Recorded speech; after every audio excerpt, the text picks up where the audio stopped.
Pessoal, sejam bem-vindos. Hoje nós temos um tema muito interessante, que é crâniofaringiomas. O Dr. Gabriel Mufarrege, que é neurocirurgião, chefe da neuropediatria do Hospital do Instituto Estadual do Cérebro, Paulo Niemeyer, ele trouxe um reforço grande, trouxe a doutora Mônica, que ela é chefe do departamento de neuroendocrinologia do Instituto do Cérebro, e o Dr. Felipe Erlich. Então, vamos ter uma reunião muito bacana. Então, o doutor Gabriel está com a palavra. Boa noite a todos. Mais uma vez, um prazer muito grande estar aqui com vocês. E eu tenho certeza que nós vamos ter um bate-papo muito agradável, descontraído, né? E eu vou tentar fazer com que eu consiga transmitir para vocês uma ideia do crâniofaringioma, que é uma doença bastante intrigante, bastante desafiadora para o cirurgião e muito difícil de ser conduzida. Ela tem que ser vista como não como uma doença que você vai resolver na cirurgia, mas como sendo uma doença crônica no paciente, na criança ou no adulto. Então, o nosso bate-papo vai ser sobre isso. Eu vou ter aqui a nossa agenda, a introdução. Eu vou falar para vocês a importância das vias ópticas nessa doença, a classificação anatômica do crâniofaringioma, a classificação funcional. Tanto a classificação anatômica quanto a classificação funcional, elas têm um papel extremamente importante na decisão no que tange a conduta cirúrgica. Vamos falar da avaliação radiológica, do quadro clínico e do manejo cirúrgico desses pacientes. Então, a nossa casuística, todas essas crianças, fui eu pessoalmente que operei. Então, de 1995, quando eu operei meu primeiro crâniofaringioma, até hoje, eu operei 37 crianças. É pouco, mas é pouco, tem um motivo de ser pouco, porque é uma doença muito rara. E de 2013 até 2019, nós operamos 19 crianças, ou seja, praticamente quase 50% dessas crianças foram operadas em 6 anos. Então, o que é importante nisso? Mostra a importância de você ter um grupo multidisciplinar, um centro de referência para tratar essas crianças. Então, só em 6 anos, nós conseguimos operar 19 crianças. Então, daí a importância de se ter um grupo multidisciplinar para tratar todos esses pacientes, por fato de ser principalmente uma doença muito complexa, muito desafiadora. Então, a nossa casuística, para vocês terem ideia, lá no Instituto do Cérebro, são de 19 crianças, sendo que nessas 19 crianças foram realizadas 31 cirurgias, o que mostra que o crâniofaringioma é uma doença difícil de ser tratada e muitas das vezes essa criança precisa ser operada 1 vez, 2 vezes, até mesmo 3 vezes, né? Antes de começar um tratamento complementar que a gente vai falar bastante com o Felipe mais tarde um pouquinho.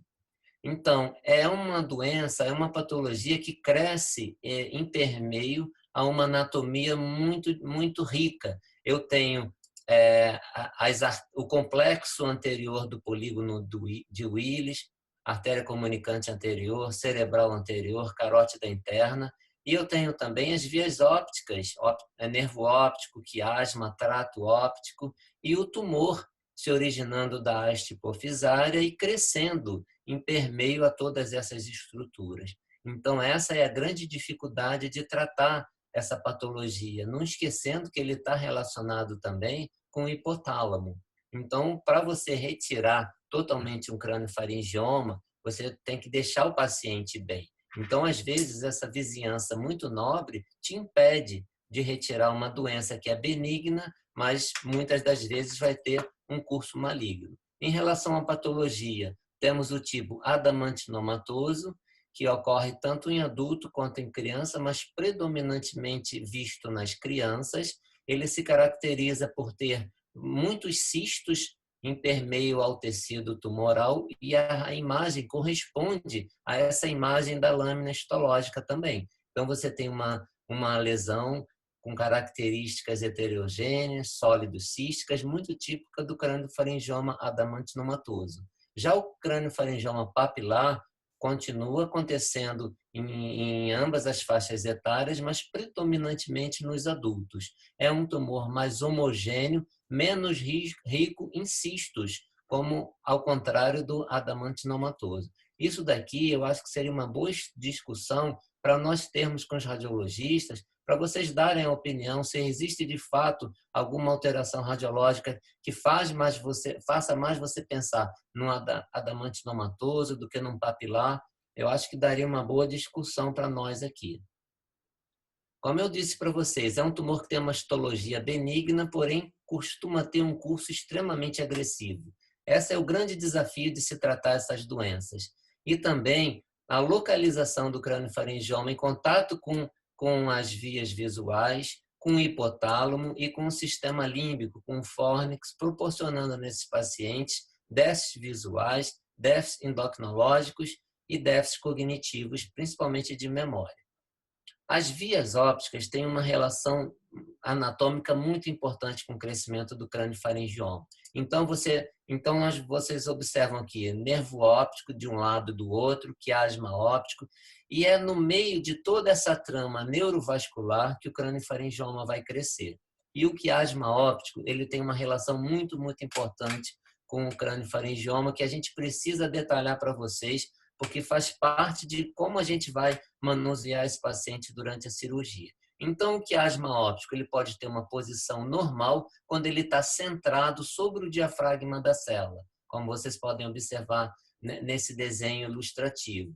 Ele pode adotar uma postura mais anteriorizada, é o que se chama de um quiasma óptico pré-fixado, quando ele repousa mais ou menos sobre o tubérculo da célula.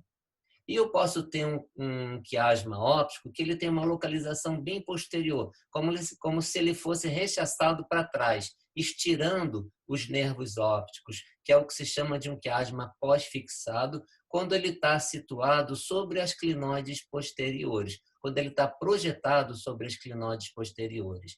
Então, são esses 3 tipos de quiasma que a gente vai encontrar na cirurgia. E na foto cirúrgica, nós observamos exatamente isso.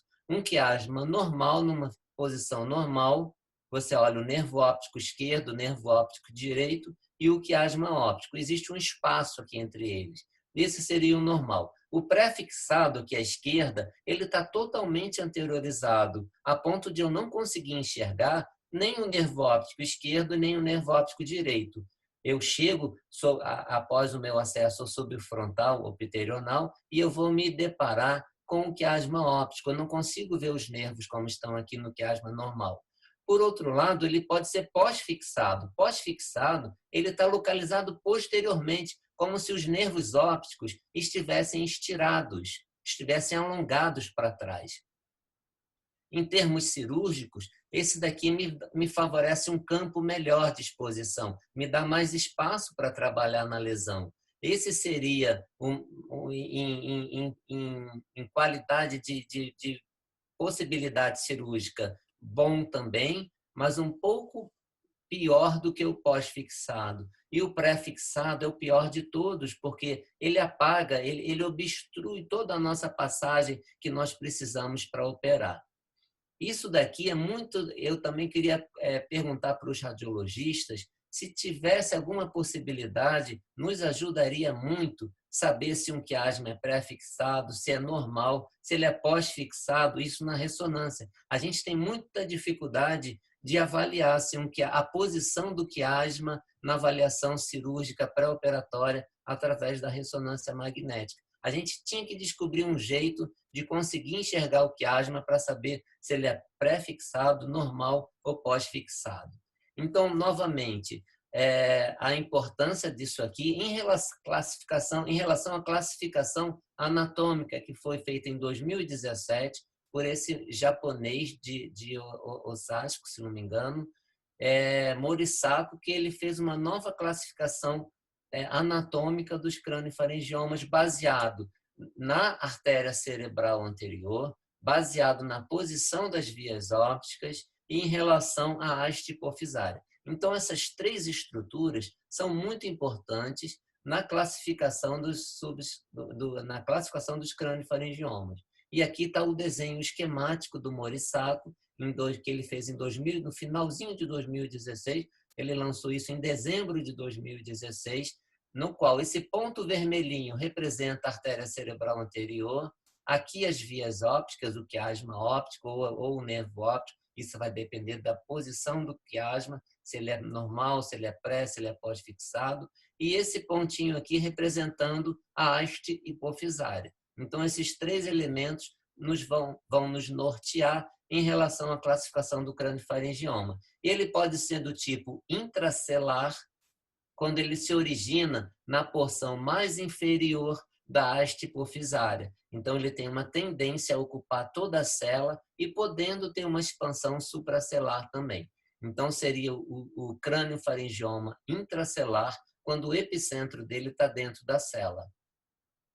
O pré-quiasmático, quando ele se origina da porção mais anterior da haste hipofisária, porém não tão baixo, um pouco mais acima, porém na porção anterior. Pelo fato de ele se originar da parte mais anterior da haste hipofisária, ele tem um crescimento ascendente, como vocês observam aqui. Esse crescimento ascendente vai fazer com que ele empurre a via óptica, ou o nervo óptico, ou o quiasma, contra a artéria cerebral anterior. E isso aqui é muito importante, porque é isso que causa o comprometimento visual nesses pacientes, nessas crianças ou nesses adultos. O tipo retroquiasmático, ele se origina de um posicionamento, de uma direção com crescimento posterior da haste hipofisária. Então, ele cresce na parte posterior da haste, crescendo para trás. Então, você observa aqui uma diferença do pré-quiasmático, que cresce para frente, comprimindo as vias ópticas contra a artéria cerebral anterior, e aqui não, ele já cresce para trás. Ele não comprime as vias ópticas contra o complexo da artéria cerebral anterior. Isso faz com que esses pacientes cheguem ao hospital com pouco déficit visual ou nenhum. E o último tipo é o tipo do terceiro ventrículo, que ele cresce na porção mais superior da haste hipofisária, portanto, ele ocupa parcialmente ou totalmente o terceiro ventrículo. Então, são os 4 tipos de crescimento possíveis para os craniofaringiomas.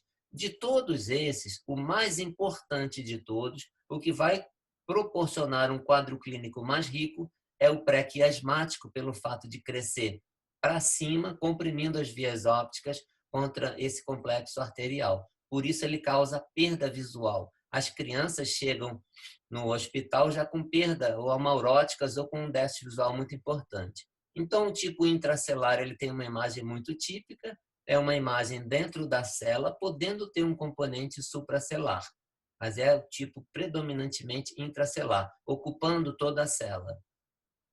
O pré-quiasmático, ele cresce para cima, nessa direção, empurrando as vias ópticas, como vocês observam aqui no desenho, contra a artéria cerebral anterior. Um outro caso, crescendo nesse sentido. Esse ponto aqui representa, esse pontinho branco representa exatamente a artéria cerebral anterior, comprimindo as vias ópticas desse paciente. O retroquiasmático, que é o nosso terceiro tipo, crescendo para trás, vocês observem isso daqui, toda a massa crescendo para trás. Um outro caso, a massa crescendo posteriormente, você vê que não tem compressão. Aqui está a via óptica, o quiasma óptico está aqui, a artéria cerebral anterior está aqui, ou seja, ele cresce sem causar uma compressão do quiasma contra o sistema arterial. Está aqui o nervo óptico e totalmente livre da compressão do tumor, porque ele cresceu para trás no tipo retroquiasmático, como o nome já diz. E o tipo do terceiro ventrículo, ele ocupa parcialmente ou totalmente o terceiro ventrículo. Então, desses 4 tipos, o pré-quiasmático, volto a falar nele, porque ele é o mais importante. Geralmente, os pacientes chegam com uma perda visual importante ou amaurose por causa disso daqui, desse crescimento que é muito bem visualizado nessa imagem cirúrgica, um quiasma normofixado, a carótida interna, a artéria cerebral anterior cruzando o quiasma, e quando você faz o esvaziamento, essa compressão permanece, nem tanto nesse caso, mas nesse caso aqui, como vocês estão vendo, o complexo arterial tinha o tumor que foi descomprimido. Olha só o guilhotinamento que a artéria cerebral anterior faz no nervo. Isso aqui que causa perda visual e a maurose. E mesmo depois que você descomprime, você retira o tumor, você não vai ter a recuperação do paciente, a recuperação visual do paciente. Esse paciente continua amaurótico ou continua com déficit visual importante por causa disso daqui. Esse tumor cresceu de baixo para cima, empurrou as vias ópticas contra o complexo da artéria cerebral anterior, fazendo um guilhotinamento desse nervo.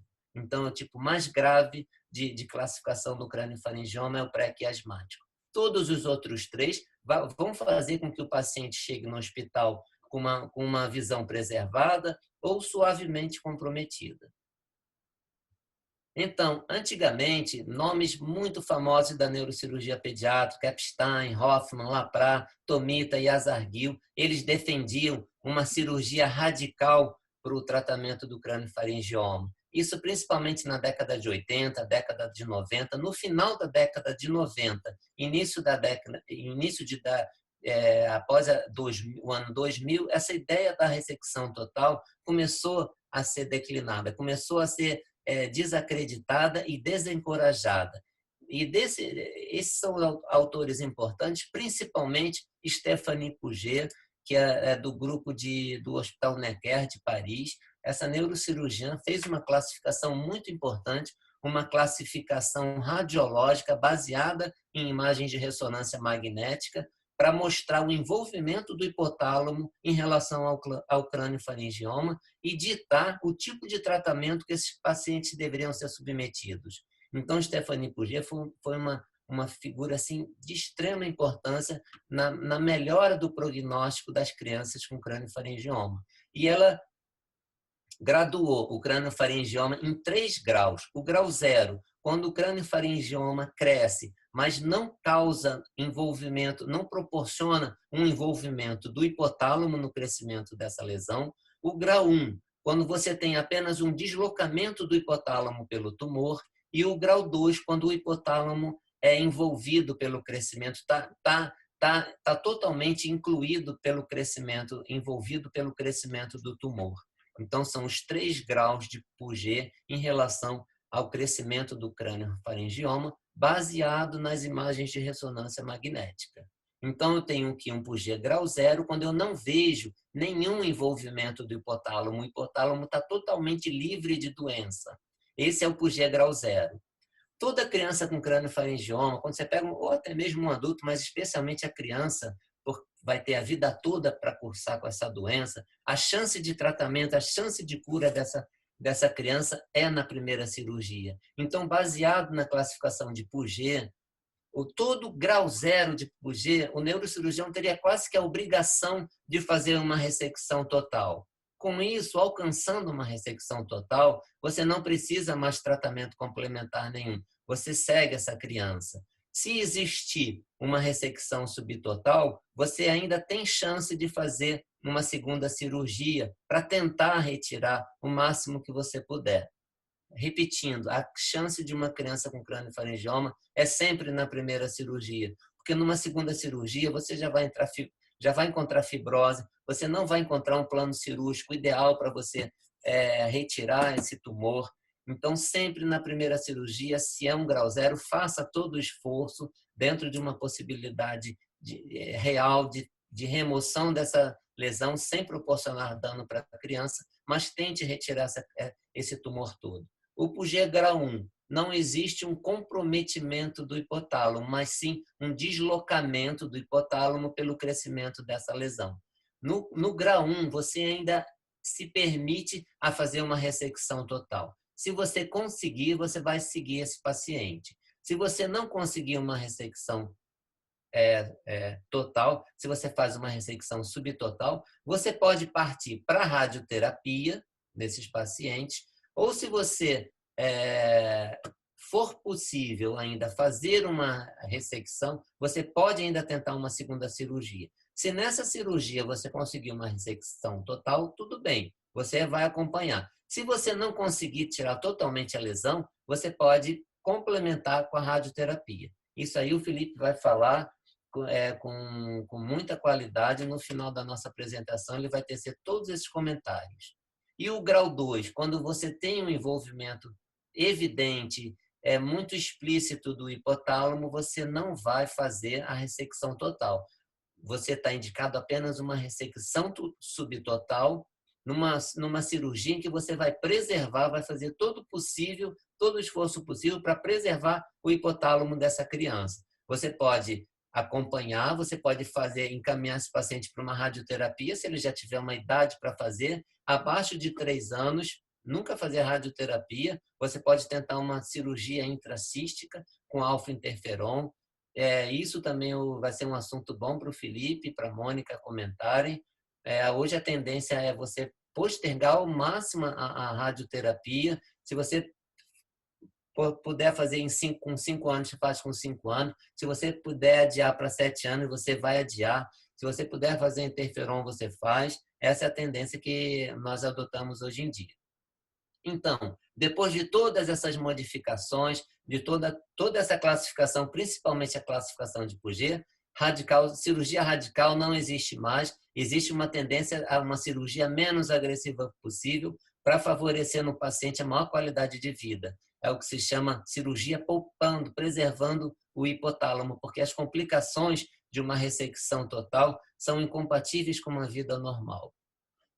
Então, já está provado que a morbidade dessas doenças elas estão diretamente relacionadas com a hipófise e com o hipotálamo.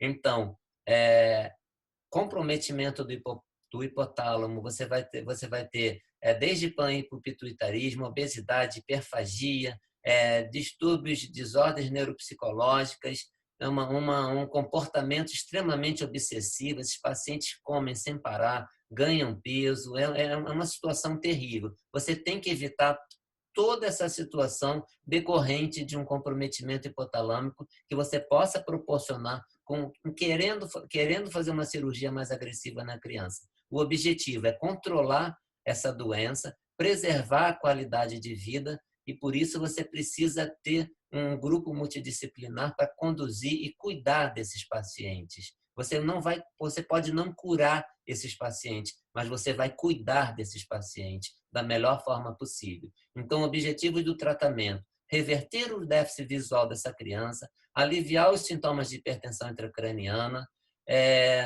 cuidar, impedir que esse tumor cresça ou possa progredir, e fazer toda a reposição hormonal que seja necessário para você proporcionar uma boa qualidade de vida para esse paciente. As manifestações clínicas se dão por aumento da pressão intracraniana, por déficits visuais, como mostrei para vocês, e pelo comprometimento do eixo hipotálamo hipofisário nesses pacientes. A avaliação radiológica é muito importante e muito curiosa, porque o craniofaringioma é uma doença que pode ter apresentações radiológicas das mais distintas, mais diferentes possíveis. Então, são lesões heterogêneas, pode ser lesões homogêneas. As mais variáveis apresentações radiológicas você pode encontrar no craniofaringioma, craniofaringiomas volumosos como esse. Então, assim, é um campo muito rico para a radiologia poder discutir depois, fazer as suas avaliações. Eu vou agora mostrar 3 casos para vocês para a gente terminar a nossa aula. Esse caso foi uma criança de 9 anos que fez o diagnóstico às custas de uma crise convulsiva febril. Ela teve uma crise febril, a mãe ficou preocupada, foi ao pronto-socorro. Chegando no pronto-socorro, não sei por que razão, fizeram uma tomografia dessa criança e encontraram uma lesão supracelular.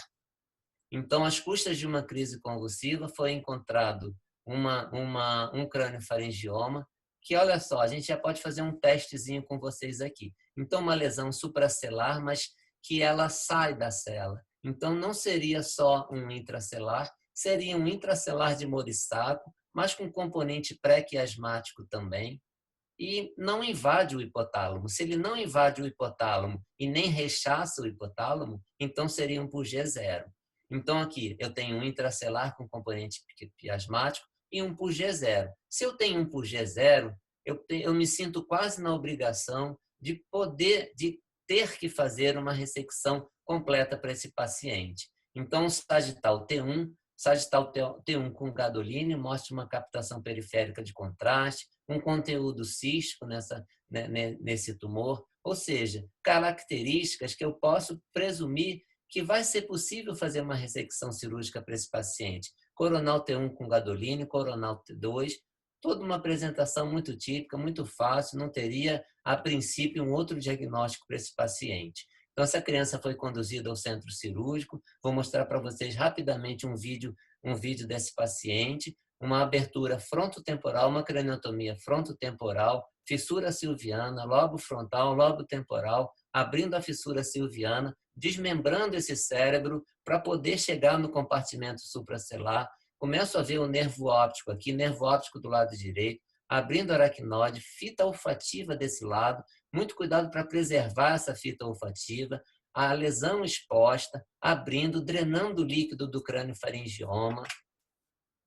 E a chance da criança nessa primeira cirurgia, por causa disso, eu consigo dissecar o bom plano aracnode que a gente encontra. Você tem um plano aracnode aqui, a carótida, olha só, eu consigo mobilizar facilmente esse tumor através do plano da aracnode, não tem aderência nenhuma, você consegue, quando você encontra o plano da aracnode que vocês estão vendo aqui é o terceiro nervo do outro lado. Então, a gente consegue, aos pouquinhos, ir soltando essa lesão sem nenhuma dificuldade. Você vai coagulando, então você esvazia para você ganhar campo e você vai de fora para dentro, vai luxando. Aqui a membrana de Lilliquist, a basilar aparecendo lá embaixo. Nervo óptico direito já solto, terceiro nervo lá do outro lado. Então, o tumor está solto, aqui é clinode posterior. Então, está totalmente solto esse tumor. Esse componente supracelular foi removido. A cápsula do tumor, uma cápsula grossa. O componente supracelular saiu. E aqui a gente está tirando o componente intracelular da lesão. A gente está trabalhando dentro da célula. A mesma facilidade que a gente teve de tirar esse tumor, a gente tem de retirá-lo dentro da célula. Então, o resíduo de tumor que está saindo lá de dentro não tem aderência, é fácil de você retirar esse tumor, você vai, aos pouquinhos, você vai soltando ele todo, ele sai inteiro. E aqui você vê um resíduo de hipófise, isso não é tumor, isso é um resíduo de hipófise normal, a célula está totalmente livre de tumor, isso é um hemostático, isso aqui é a visão final da nossa cirurgia. Então, pré-operatório, pós-operatório, com uma ressecção bastante satisfatória. Isso é uma captação apenas da meninge, não significa lesão residual. Essa captação pode corresponder a um resquício da haste hipofisária que ficou, e não lesão. Então, aqui um outro caso, eu vou mostrar um por G0, porque esse tem uma característica muito especial. Eu vejo que é um tumor mais homogêneo, pobre, tem um cisto, mas ele não é tão rico em cistos. Então, um tumor homogêneo numa criança chamou atenção na nossa apreciação pré-operatória. Poxa, deve ser um craniofaringioma, mas está um pouquinho diferente dos craniofaringiomas adamantinomatosos que nós costumamos ver. É um por G0, não tem envolvimento do hipotálamo. E o pós-operatório com uma ressecção bastante satisfatória, fevereiro de 2019, em maio de 2019. Aqui teve um realcezinho, não sei se é um resquício de hipófise, ou se já poderia corresponder a um crescimento tumoral. Mas o curioso é que se tratava de um craniofaringioma papilar, que é extremamente raro em criança. É o primeiro craniofaringioma papilar que eu vi em toda a minha vida em criança. Nunca tinha visto, foi o primeiro. Então, botei aqui só por essa curiosidade.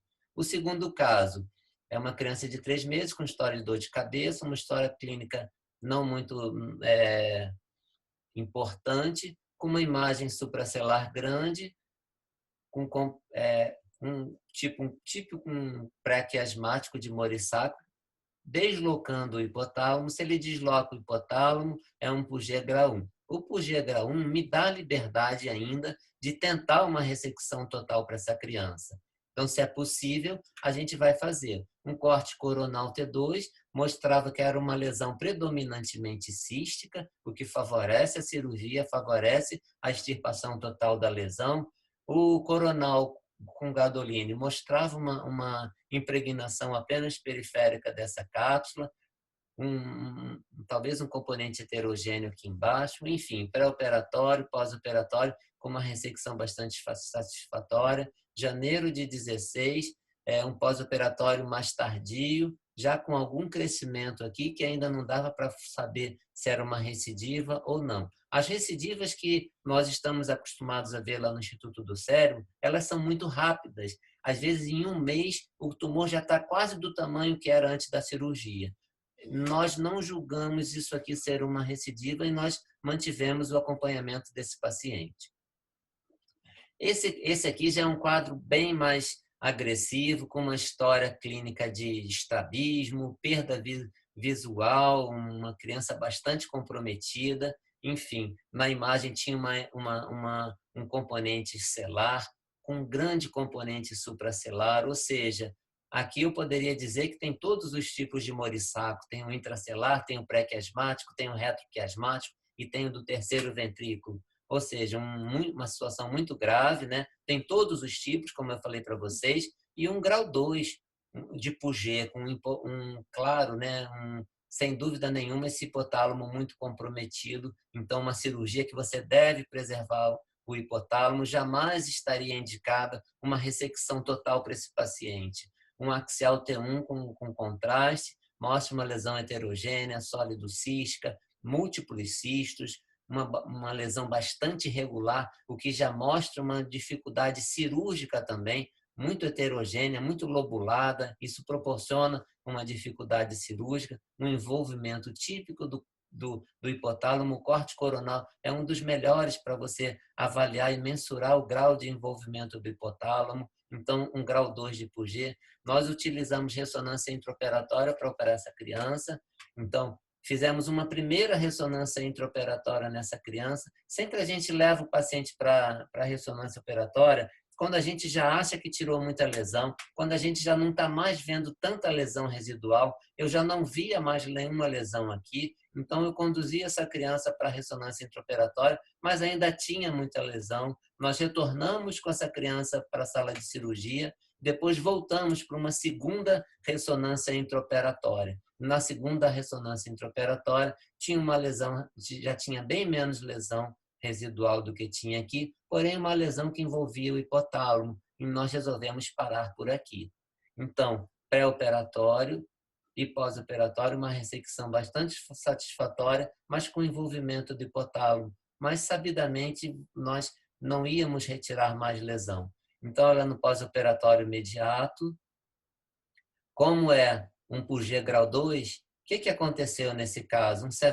Um grave envolvimento do hipotálamo. Alguns meses depois, essa criança já tinha um evidente aumento de índice de massa corporal, o que é esperado como complicação do envolvimento hipotalâmico. Obesidade centrípeta dessas crianças, gravíssimo de tratar, prognóstico muito ruim para essa criança. Essa criança ficou amaurótica e está sendo acompanhada até hoje. Enfim, pré-operatório, pós-operatório, ela foi submetida à radioterapia e aqui um pós-operatório mais tardio, mostrando aqui que depois da radioterapia, Felipe, olha só, a gente resolveu-se aqui a lesão na altura do terceiro ventrículo e tivemos aqui um crescimento, um aparecimento inesperado de uma lesão supracelular. Isso aí depois a gente pode comentar também no final.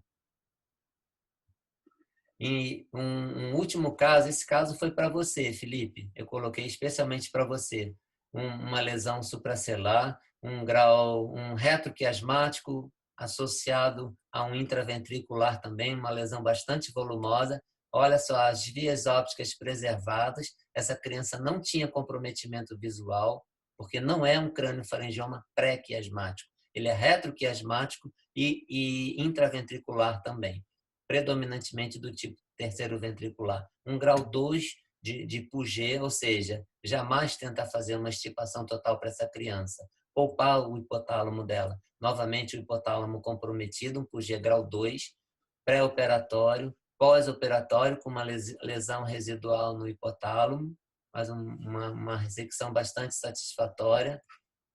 Em junho, ela foi operada em maio, em junho já mostrava um crescimento em relação ao pós-operatório de maio. Isso que eu falei para vocês. Olha a rapidez de crescimento do craniofaringioma. 21 de maio, dia 10 de junho, essa lesão já estava muito maior do que no pós-operatório imediato, com menos de um mês de cirurgia. Em outubro, nesse momento aqui, ela foi submetida à radioterapia, fez a radioterapia em junho. Em outubro, Felipe, tinha um crescimento ainda, tinha uma modificação de uma lesão aqui, um surgimento de alguns cistos, talvez uma acomodação, não sei se isso aqui se acomodou, mas, enfim, uma imagem que causou uma certa preocupação depois da radioterapia ter sido realizada. Em fevereiro de 2017, estava um pouco melhor, bem melhor do que já estava em outubro. Nós cogitamos de operar essa criança em janeiro na reunião, aí resolvemos repetir a ressonância em fevereiro. Com essa ressonância em fevereiro, nós cancelamos a reabordagem dessa criança e aqui uma imagem mais tardia, em maio de 18, com uma lesão residual bastante pequena, mostrando como foi benéfica a forma de tratamento através da radioterapia para essa criança. Enfim, para terminar, quando você vê uma lesão hipotalâmica, um envolvimento hipotalâmico nessa criança, o risco de uma lesão hipotalâmica vai ser muito maior, vai ser muito pior na qualidade de vida dessa criança. Então, você tem que fazer o que nessas crianças? Preservar a função hipotalâmica dessas crianças.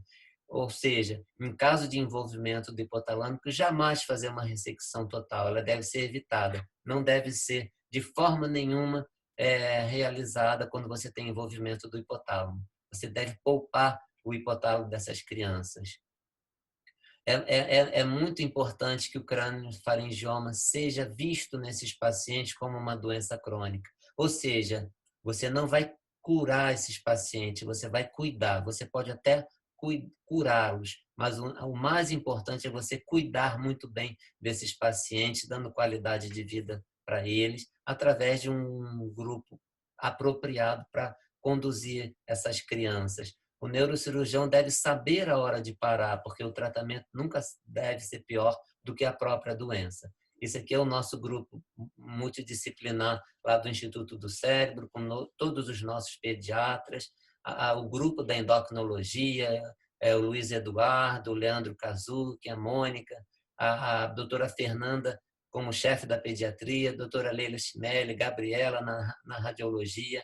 Então, é o nosso grupo lá que toda semana nas nossas reuniões de quarta-feira, que envolve a patologia celular, é um grupo muito bem-vindo e são reuniões fantásticas, sempre contando com a presença do nosso querido Luiz Alberto também nas nossas sessões. Muito obrigado, é isso que eu queria passar para vocês. É um assunto muito longo para se falar num tempo tão curto, mas eu espero que eu tenha conseguido deixar aí alguma mensagem útil para vocês e muito obrigado. Muito obrigado, Gabriel. Sua apresentação foi de uma clareza impressionante. A gente sabe exatamente, a gente absorveu o que é importante aí. A questão de você preservar o hipotálamo é o gol do negócio. Então, parabéns, foi de uma clareza enorme. Boa noite a todos. Boa noite, Marcelo. Muito obrigado. É um prazer estar aqui também com vocês, participando desse encontro. Eu vou fazer só alguns comentários sobre a nossa conduta lá no Instituto e depois acho que vai ser muito bom a gente abrir para uma discussão, para uma conversa, para dúvidas, depois que o Felipe falar. A primeira coisa é que, quando a gente percebeu, né, o que a gente já sabe, a dificuldade que é conduzir o paciente com craniofaringioma, a gente decidiu lá no Instituto criar um ambulatório de craniofaringioma. Então, a gente tem um ambulatório que é feito às sextas-feiras de manhã, que é dedicado só a paciente com craniofaringioma.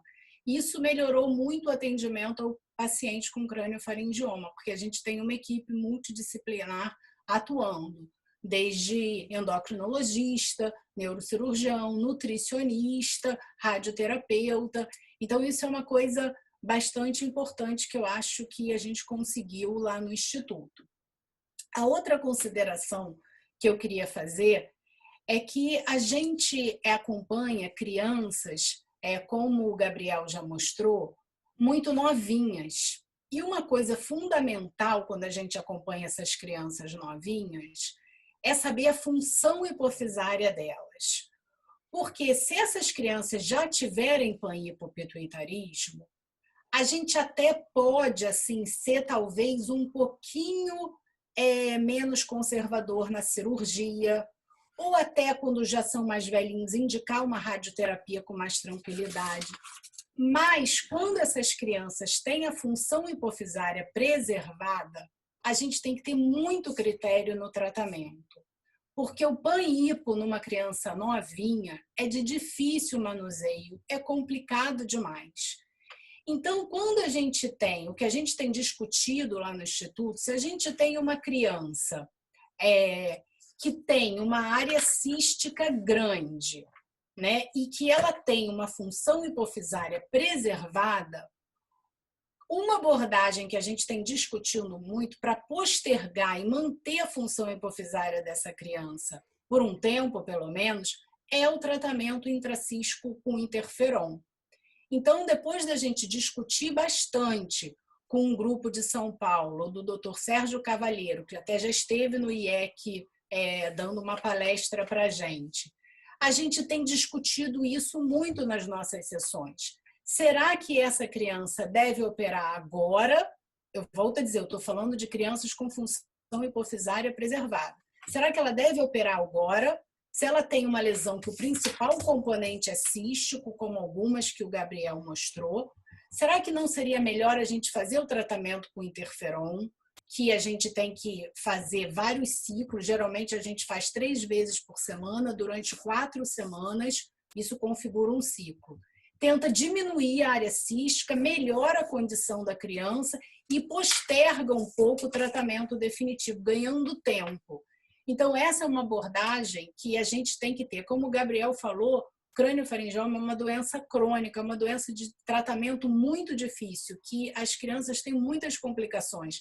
Então, quanto mais a gente puder postergar isso, preservar essa função hipofisária é muito importante.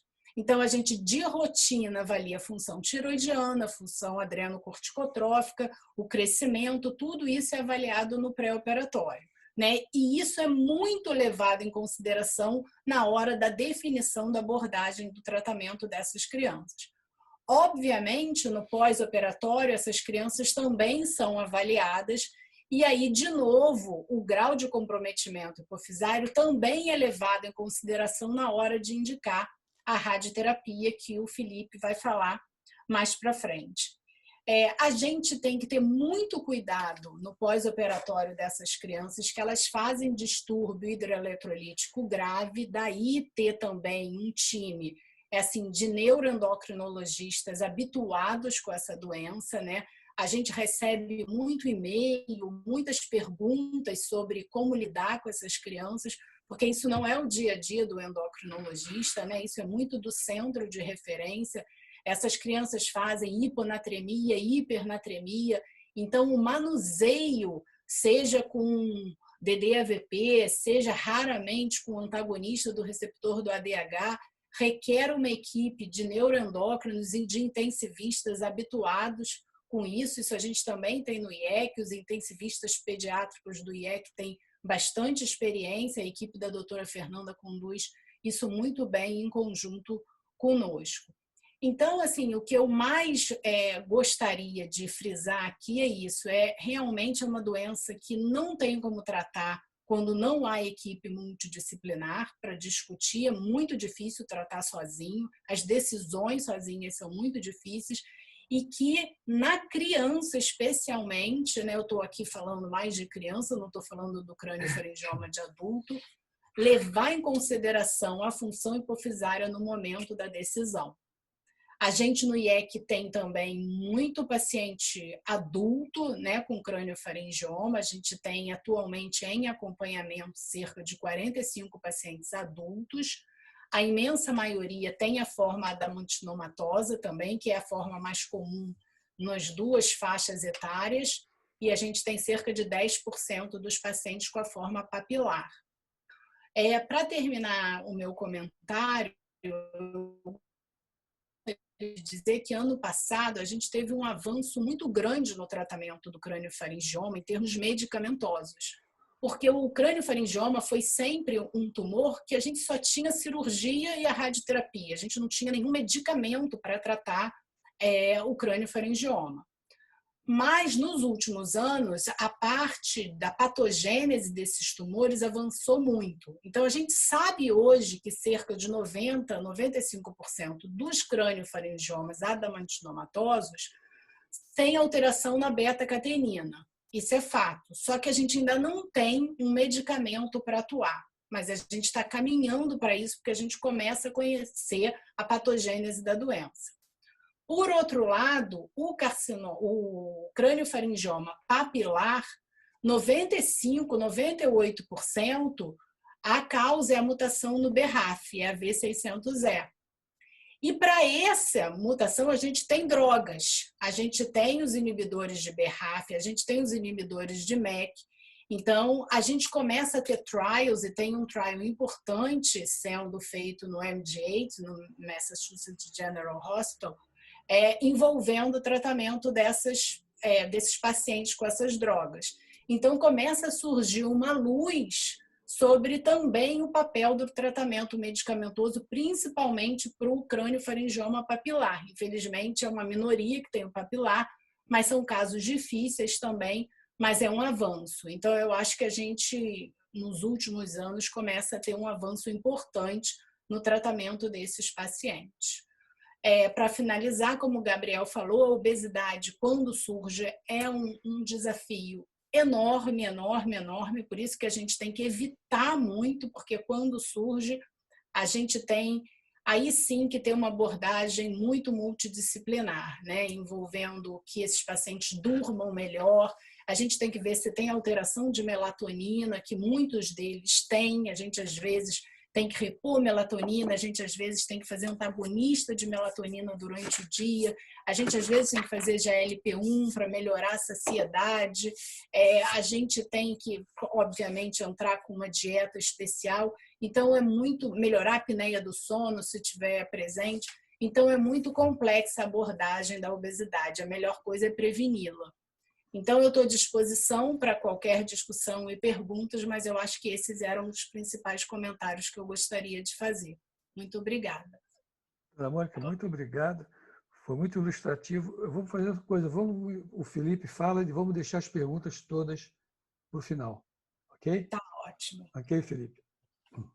Bom, antes de mais nada, parabenizar, né, doutor Gabriel, doutora Mônica. É um privilégio o Rio de Janeiro ter um time assim de craques, né? São pessoas que conduzem o Instituto Cérebro da Patologia do Crâniofaringioma de uma maneira que não deixa a desejar para nenhum centro do mundo, né? Então, eu queria deixar isso registrado, que é realmente um privilégio a gente ter isso no Rio de Janeiro no nosso dia a dia. Bom, o crâniofaringioma, o que a gente tem que ter em mente é que é eminentemente uma entidade cirúrgica, né? Claro que o time multiprofissional, como a Mônica falou, é fundamental, mas é eminentemente uma entidade cirúrgica. Então, daí a gente tem duas vias que são muito importantes. Uma é naqueles tumores potencialmente operáveis, como o Gabriel falou, basicamente os G0 e boa parte dos G1.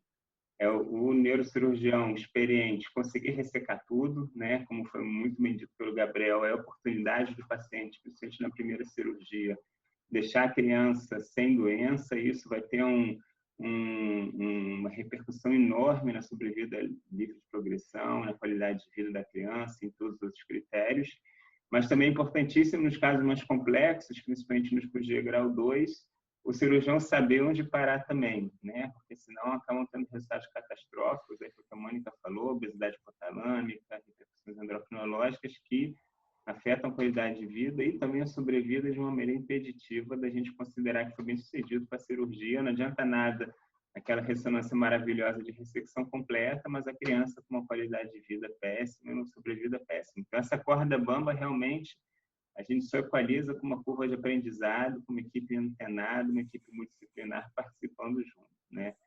Vou falar muito breve sobre radioterapia, que o Gabriel já fez meu papel de maneira brilhante, já falou quase tudo, né? Então, nos PG0, a gente tenta evitar ao máximo, e a gente vai usar basicamente no SPUG 1 e principalmente no SPUG grau 2, que teve doença residual, né? Como já foi dito, a idade da criança é um fator extremamente importante na nossa avaliação terapêutica. Por quê? Quanto mais maduro o cérebro da criança, quanto mais a gente conseguir evitar a radioterapia, principalmente nas crianças pequenas, melhores também os resultados de qualidade de vida, a gente diminui o déficit endocrinológico, de crescimento, deformidades de face e principalmente a maturidade do sistema nervoso, evitando aí complicações tanto neuroendócrinas como de cognitivas que podem aparecer por conta da radioterapia. A radioterapia, quando bem indicada hoje, por outro lado, é um tratamento absolutamente seguro, né? A gente tem armas que a gente consegue postergar o tratamento, principalmente terapias intracísticas, né? O que a gente mais usa, o que a gente tem mais experiência é o interferon, mas tem até outras drogas também sendo estudadas, sendo usadas, e a gente consegue evitar que aquelas crianças muito pequenas recebam a radiação e evitem sequelas por conta da radioterapia.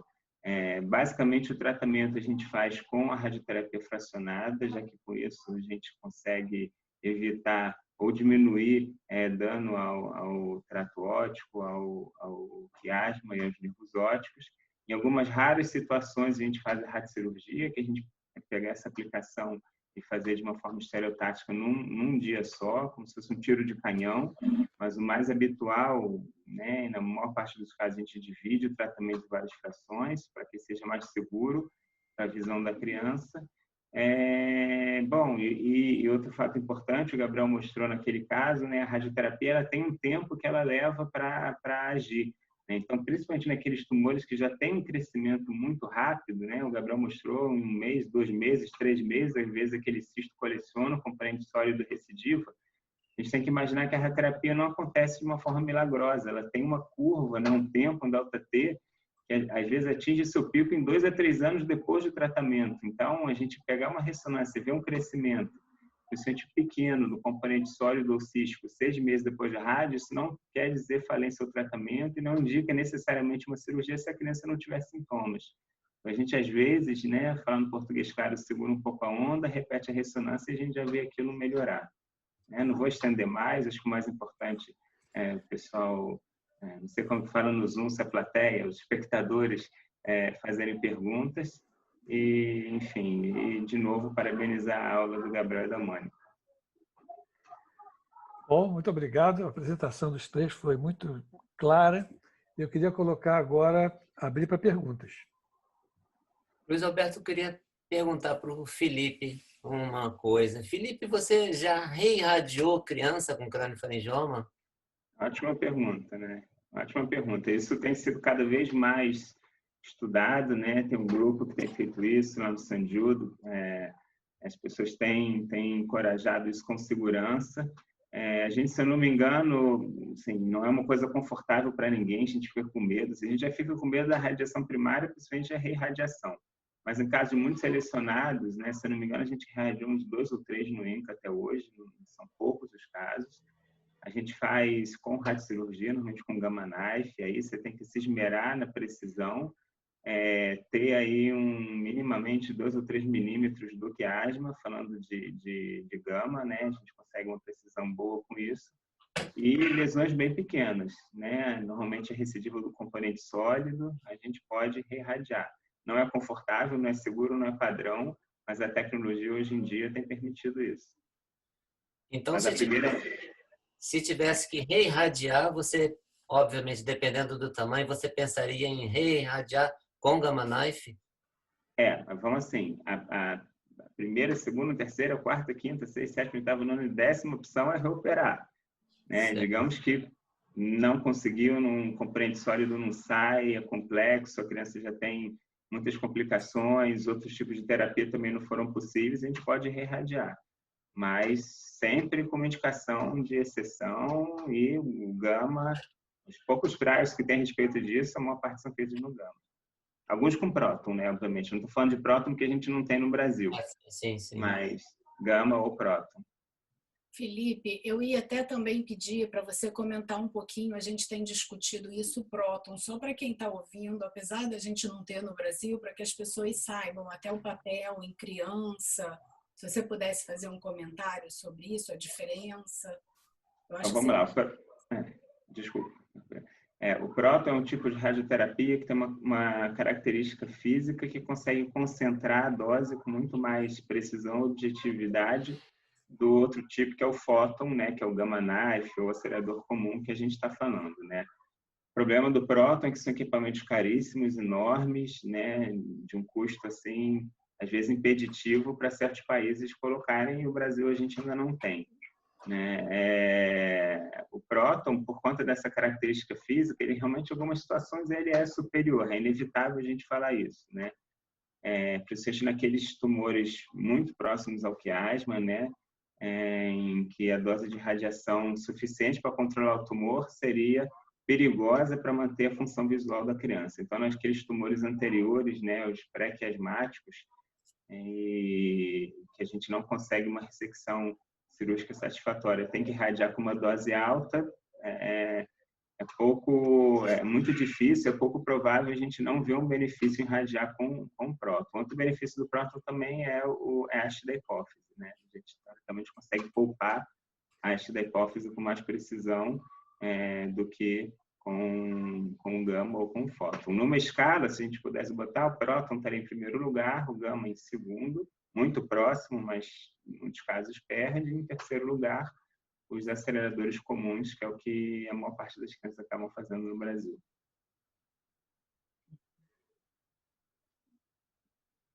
Quem mais quer perguntar? Então, Luiz Alberto, queria responder as duas perguntas que o Gabriel fez para os radiologistas. A primeira é como a gente fazer uma avaliação de um quiasma pré-fixado, normo-fixado e pós-fixado. Então, no caso dos craniofaringiomas, fica muito difícil porque está tudo muito misturado, né? Então, os craniofaringiomas crescem naquela região e realmente até para a gente é muito difícil da gente fazer esse diagnóstico. Mas a haste hipofisária, quando não tem lesões muito grandes, ajuda muito, porque quando ela está anteriorizada, esses quiasmas tendem a ser pré-fixados. Quando ela está normo-posicionada, normo-fixados. E quando ela está para trás, pós-fixado. E a outra pergunta que ele fez, dos craniofaringiomas adamantinomatosos dos papilares, os craniofaringiomas adamantinomatosos, eles são queratinizados e produzem muito mais aquele óleo de máquina, aquela lesão mais cística, grande, com hipersinal em T1, que a gente não costuma ver nos craniofaringiomas papilares, que são lesões mais sólidas, podem fazer cistos, mas os cistos são sempre menores. Aquela lesão enorme do craniofaringioma, com lesão mais com hipersinal em T1 e outras com sinal intermediário, isso é muito do adamantinomatoso, por causa da queratinização desse tumor. Entendi. Então, o papilífero ele tende a ser mais homogêneo na ressonância, né? Tende a ser mais homogêneo. Pode até dar lesão ciscal. Uma outra característica também é que os adamantinomatosos calcificam muito mais do que os papilares. Os papilares é rara a calcificação. É verdade. É uma outra alteração que a gente consegue ver na ressonância. Ótimo. E eu acho que esse negócio que a Mônica falou, até ia perguntar para ela, eu acho que ela acabou esgotando o assunto de tão perfeita que ela foi, sobre a terapia anti-BRAF, que eu acho que vai ser um grande divisor de águas nesses tumores, né? E uma outra questão que eu estava me perguntando é será que são as mesmas, será que é a mesma doença, o papilar e o adamantinomatoso? Eu acho que não, Gabriela. Exatamente. A base molecular é muito diferente. Exatamente. Eu também acho isso, mas por isso que eu ia perguntar, né? Eu acho que são doenças distintas, que nem a gente está descobrindo com outras alterações. Por exemplo, como mudando completamente de assunto, mas como o glioblastoma primário e secundário, tem alterações moleculares tão distintas, e aí a gente começa a descobrir que são doenças distintas, né? E colocadas no mesmo pacote. Eu acho que essa é a grande... É uma coisa bem legal, que eu acho que a gente vai mudar aí o paradigma, né? Eu fiquei com uma dúvida. Esse tratamento medicamentoso é injeção da droga dentro do tumor? Com o interferon é dentro do tumor. Então, quando a gente tem uma área cística grande, primeiro se aspira o cisto e aí se coloca dentro o interferon para evitar o recrescimento do cisto. Então, isso a gente pode fazer vários ciclos, mas é como eu falei, um ciclo geralmente leva 1 mês. São 12... Na prática funciona como? Deixa um catéter? Como é que funciona isso? Para fazer vários ciclos. Explica, Gabriel, como é que coloca o Omaia. É colocado um reservatório de Omaia dentro do cisto. Aí você faz um teste de permeabilidade, porque não é conveniente que o medicamento extravase para o espaço subaracnoideu. Você faz um teste de permeabilidade com uma pequena quantidade de contraste e depois você injeta. Esse Omaia serve não só para você injetar o interferon, mas serve também para você aspirar esses cistos quando esses cistos se tornam hipertensivos, comprimem as vias ópticas, hidrocefalia, podem dar sintomas no paciente. Então, você serve para aspirar e depois para administrar o interferon. O grande problema é que a Mônica falou naquele momento, se era uma criança de 3 anos, ou aquela que eu operei, de 9 meses que eu mostrei, aquela menina tinha função hipofisária normal.